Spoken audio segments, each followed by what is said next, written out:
Kesuksesan dalam karir tentu saja melalui jalan yang tak mudah. Prilly Latukonsina salah satunya. Artis yang kini sedang naik daun itu mengakui jika perjalanan karir yang dirintisnya tidaklah mudah. Prilly bahkan berujar jika pada saat karirnya menanjak, pada saat itu pula terpaan serta tekanan batin dirasakan. Prilly mengungkapkan masa kelamnya itu dimulai sejak ia membintangi sinetron pada tahun 2014 silam.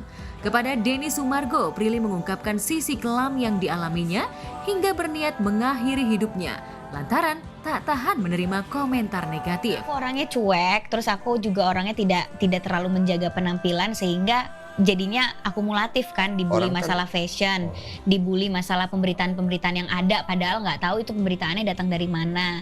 Terus waktu itu juga aku karena sinetronnya meledak terus dipasangkan sama pasangan aku pada saat itu.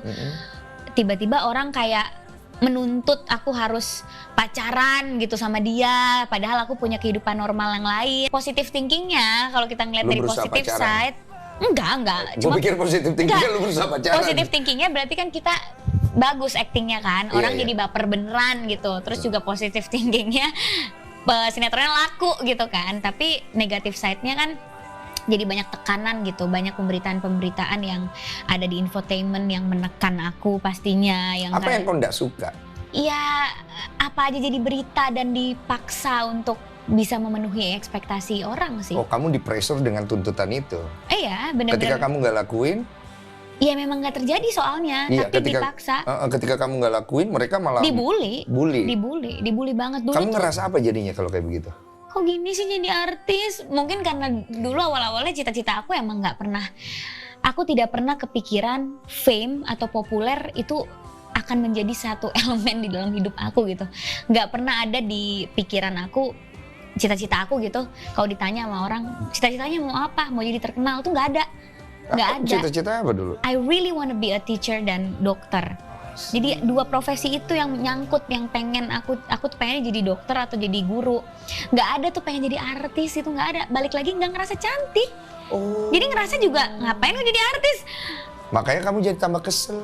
Makanya jadinya tambah kayak gila kok kayak gini ya rasanya ya di dalam hati pengen ngomong. Kok dibully sampai segininya banget. Gue juga nggak pengen banget kok jadi artis. Iya, dibully sampai kayak kita tuh jadi orang yang paling salah di dunia gitu loh. Itu stres sih. Stres. Apapun ya. Depresi yang dialaminya sempat membuat kedua orang tuanya khawatir dan menangis. Pada masa itu, Prilly juga takut membuka akun media sosialnya karena takut membaca komentar negatif dari netizen. Lalu bagaimana Prilly akhirnya menyadari dan menerima hidupnya hingga mampu bangkit dari keterpurukannya? Prilly yang dulu ya. Prilly yang dulu lah, kalau Prilly yang sekarang dapat masalah, masa mau mengakhiri hidup, harus lebih bersyukur. Jadi ya menghargai apa yang aku punya, menghargai waktu. Ya kadang kan kita suka benci sama hidup kita gitu ya, wajar kayak I hate my life atau aduh kenapa sih harus ada masalah ini gitu. Nah sekarang jadi lebih dewasa menghadapinya karena banyak banget yang pengen bisa nafas dengan normal, pengen banyak yang bisa sehat gitu, yang bisa hidup normal tuh banyak banget gitu. Jadi kalau kita punya kehidupan yang normal, jangan nyerah karena dikasih ujian sama Tuhan gitu. Prilly menyadari jika di usianya yang ke-28 ini namanya semakin dikenal publik.